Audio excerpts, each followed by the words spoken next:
6h07 da manhã, chegamos em Anápolis. Tá aqui o Poçante, Santana, carro do Eric.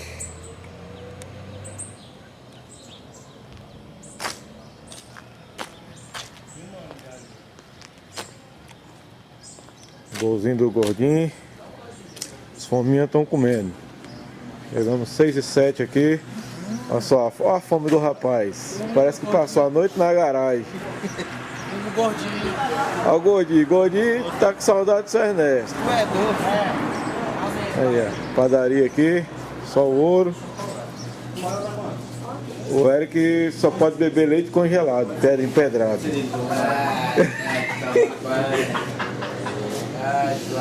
Só pode chupar gelo.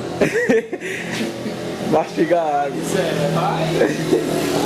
Vai mastigar água, olha o outro fominha.